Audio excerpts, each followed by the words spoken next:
Est-il conseillé de supprimer la Kabbale? Ou y a-t-il des conséquences? Bonjour encore une fois, merci d'être ici une fois de plus. J'espère que vous êtes heureux et forts aujourd'hui. Je suis Marie Soireau. Tout le monde veut que la Kabbale maléfique qui contrôle la Terre disparaisse, surtout la population humaine qui est consciente de son existence même, car la grande majorité des gens croient encore aux nations, aux partis politiques, aux élections démocratiques, aux mensonges et aux contes de fées. Et aux moins 2 races galactiques, qui sont officiellement membres de la Fédération galactique, ont un plan pour éliminer la Kabbale sur Terre, les Tégétiens, et les Urma, comme décrit dans l'une de mes récentes vidéos où j'ai interviewé le tigre Urma Richard. Je suis consciente de l'existence de plusieurs articles et vidéos sur le web, tous provenant de la communauté du Nouvel Âge socialement accepté, qui affirment qu'à chaque fois que la Kabbale s'est retirée, et pour une raison ou une autre, a laissé les humains simplement être eux-mêmes, et se développer librement sans aucune interférence. L'humanité prospère en développant de beaux systèmes politiques basés sur une véritable égalité pour tous ses membres.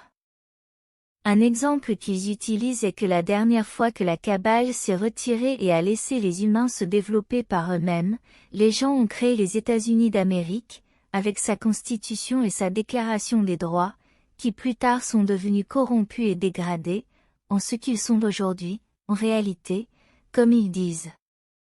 Bien que je ne puisse pas nier que le concept initial des États-Unis semble très bon, et qu'il représentait une immense amélioration par rapport au système politique existant à l'époque, nous devons observer quelques détails. Tout d'abord, l'histoire réelle ne s'est pas déroulée comme elle est officiellement présentée, nous découvrons de plus en plus de preuves que tout cela est une fabrication. De plus, même si je soupçonne que certains auteurs pourraient le nier, les États-Unis ont été entièrement créés par les francs-maçons et leurs sociétés secrètes qui font indéniablement partie de la Kabbale. Par conséquent, il est très probable que cela faisait partie d'un programme et d'une évolution planifiée pour l'humanité, certainement dans le but de développer une polarisation politique mondiale, créant également son antithèse un peu plus tard, appelée l'Union soviétique, dont nous savons maintenant que la révolution d'octobre a été entièrement financée par la Kabbale. Je connais les noms et tout, mais je ne peux pas publier ces données ici, et en guise de punition contre le SRAS de la Russie, pour les avoir désobéis pendant la guerre civile américaine, alors qu'ils ont activement aidé le président Lincoln à l'époque, principalement avec la marine russe, contre les instructions de la Kabbale. Créant ainsi une polarisation mondiale qui maintient les humains en conflit les uns avec les autres, selon le principe de diviser pour mieux régner. Et même pendant la Seconde Guerre mondiale, l'Union soviétique et les Alliés n'étaient pas amis. Permettez-moi de vous rappeler à tous que l'Union soviétique était initialement alliée à l'Allemagne, et elle n'a tourné le dos à Hitler que lorsque les intérêts de la Kabbale ont changé, mais c'est une autre histoire. Les francs-maçons ne sont pas la Kabbale, ils ne sont qu'une partie parmi de nombreuses sociétés secrètes ou secteurs, celle qui est la plus proche de la population générale et d'où proviennent les dirigeants marionnettes de la société et non d'où réside le véritable pouvoir. Ceux-ci ont la tendance, ou le mode opératoire, de travailler en dualité. Ou certains de leurs groupes travaillent de manière altruiste en faveur du peuple, de l'humanité, tandis que d'autres groupes sont pointés au-dessus d'eux et travaillent pour les intérêts de ces sociétés secrètes, et donc contre l'humanité dans son ensemble, car ils considèrent les gens comme rien de moins que du bétail destiné à être exploité à plusieurs niveaux. Les membres de ces sociétés secrètes, y compris la soi-disant élite, qualifient la population humaine d'animaux. Ils se considèrent comme supérieurs à tous les égards, à la population humaine, parce que ce sont eux qui ont conçu les concepts de base qui contrôlent et guident l'humanité, et qui ne sont que des mensonges manipulateurs. Des concepts tels que les États-nations et le patriotisme, droit et droit civique, mafia médicale et alimentaire, la science officielle, l'économie et les religions, qui ont été créés et mis en place pour contrôler la population humaine, et de restreindre leur développement spirituel. Ils parcourent le monde librement, sans aucune restriction, et ils utilisent l'or pour les transactions entre les membres. Ils ont leur science et leur propre médecine qui n'a presque rien à voir avec celle qu'ils donnent aux gens, et ils ont aussi leur propre religion, si vous pouvez les appeler ainsi, car ils honorent et adorent essentiellement leurs propres entités sombres, les égrégores. Le travail de ces francs-maçons est compartimenté, où ceux du niveau inférieur sont utilisés et exploités pour réaliser le travail le plus proche du public, qui sera apparemment de nature très altruiste, et quels membres ignorent ce qui se passe dans les niveaux supérieurs de leur société secrète, nous nierons donc toute affirmation selon laquelle ils seraient négatifs. Pourtant, je sais que de nombreux membres, ou des personnes qui ont été invitées à les rejoindre, ont tendance à ne pas aimer beaucoup de choses, ressentant fortement, sinon voyant de leurs propres yeux, qu'il y a quelque chose de très louche là-bas, et ils s'en rendent compte dès le début, bien que j'accepte pleinement de ne pas savoir à quel niveau exact ils commencent à s'en rendre compte. Je sais aussi que pendant ces niveaux inférieurs altruistes, certains membres ou organisations qui leur sont liés font beaucoup de bonnes choses en faveur des gens, donc il est inutile et déconseillé à quiconque de s'opposer à de simples éléments de bas niveau et initiés, les membres de niveau voisin, car en général, ils ne sont probablement pas responsables de quoi que ce soit et ils sont totalement ignorants de tout cela. Comme j'ai fini par comprendre en étudiant tous ces sujets et problèmes sur Terre, tout en étant aux côtés de la reine Alénine qui s'investit pleinement dans la recherche de solutions à ces problèmes, on ne peut pas simplement éliminer la Kabbale et s'attendre à ce que les choses évoluent en faveur du peuple, comme le disent de nombreux auteurs du New Age, car les gens ne sont pas prêts pour une liberté totale. Ils ont grandement besoin de leadership et de guidance, sinon ils tomberaient dans l'anarchie, ce qui détruirait essentiellement la société, avec toutes les terribles conséquences, la destruction et la souffrance que cela causerait. Et ce qui est pire, les humains libres dans leur état d'esprit et de développement spirituel et éthique actuel se regrouperaient simplement autour de leaders charismatiques ou cruels qui régneraient par la violence et la peur, puis ils formeraient des clans, se feraient la guerre les uns contre les autres, où le vainqueur établirait un état de type féodal. Une monarchie telle qu'elle est comprise sur Terre se développerait, et les humains se retrouveraient à nouveau au Moyen Âge, encore une fois.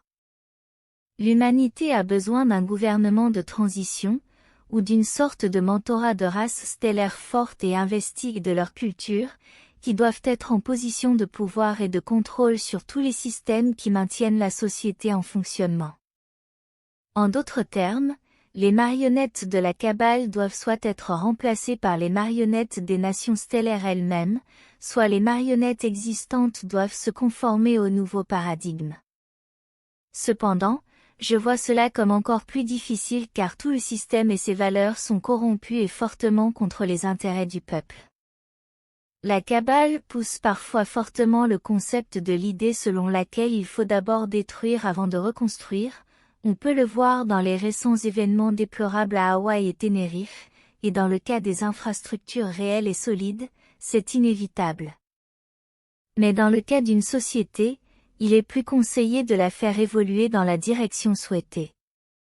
Et la Kabbale le sait, toute personne ayant des yeux pour voir peut remarquer la manière dont il guide progressivement les idées et les perceptions de la population en général, en particulier celles des jeunes générations qui n'ont pas la mémoire de comment les choses étaient dans un passé récent, ayant besoin de discréditer et de manipuler les générations plus âgées, bien sûr.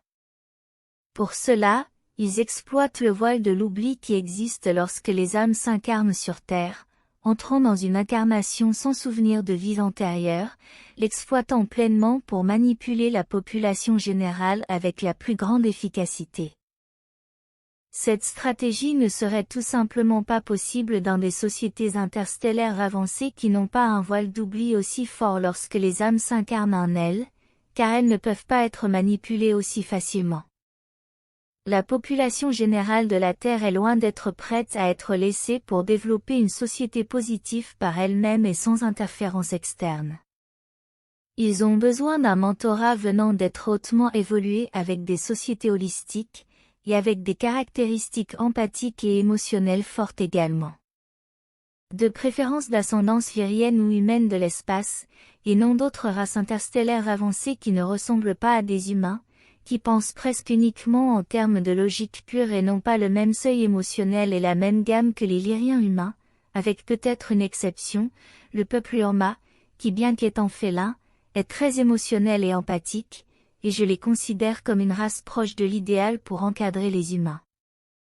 Leurs normes éthiques et morales sont élevées et appropriées pour ce travail, et ils ont également la force de caractère nécessaire pour cette tâche, contrairement à d'autres races stellaires d'origine lyrienne qui peuvent être caractérisées par leur empathie excessive, leur crédulité et leur innocence trop prononcée pour une tâche aussi énorme. Comme je l'ai dit précédemment, la grande majorité de la population humaine n'est pas prête à se gouverner elle-même, car elle a été endoctrinée pour être dirigée comme du bétail, pour se voir imposer un mode de vie avec ses règles et ses limites. Ils ne savent que comment obéir et suivre un leader, c'est pourquoi ils sont si vulnérables aux dirigeants charismatiques et démagogiques, ainsi qu'aux gangsters émergents. Ils sont habitués à recevoir des instructions sur la façon de penser, ils ont une mentalité de mouton. Pourtant, je sais que cela ne s'applique pas à toute la population humaine, heureusement, car je sais parfaitement que la grande majorité des personnes qui m'écoutent en ce moment sont plus que préparées à assumer cette tâche. Mais la plupart d'entre vous, voire tous, sont des graines d'étoiles et au fond de vous, même si vous ne vous en souvenez peut-être pas consciemment, vous savez que de bien meilleurs systèmes politiques existent, car vous en avez déjà fait partie ou avez vécu dans une société avancée lors de vos vies antérieures. Pourtant, les graines d'étoiles sur Terre sont maintenues séparées les unes des autres, avec le concept de division et de règne, et beaucoup se battent encore les uns contre les autres pour des questions futiles telles que qui dit la vérité sur les contacts extraterrestres et qui ment à ce sujet. Créant ainsi des conflits au sein des groupes de graines d'étoiles qui pensent encore avoir besoin de suivre un leader ou un guide spirituel qui leur dira supposément quelle est la vérité dure et comment agir, sans prendre la responsabilité de ce en quoi ils croient et de qui ils tirent leurs informations.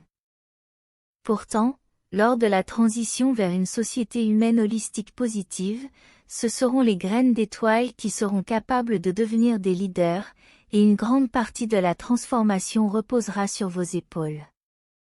La cabale qui contrôle la Terre peut soit changer, soit se transformer en autre chose, car sa suppression complète et soudaine causerait certainement le chaos et des souffrances humaines inutiles. Et comment cela peut être réalisé? Il existe de nombreuses théories et plans provenant principalement de races stellaires positives interstellaires et de leurs sociétés holistiques. Et nous les discuterons en détail dans les vidéos à venir. Merci à tous de m'avoir écouté, veuillez liker et vous abonner si vous trouvez mes informations précieuses pour vous. J'espère vous revoir ici la prochaine fois. Soyez forts, chères graines d'étoiles, votre existence et votre travail positif sont essentiels pour tous. Prenez soin de vous et restez positifs. Avec beaucoup d'amour. Votre amie Marie Soireau.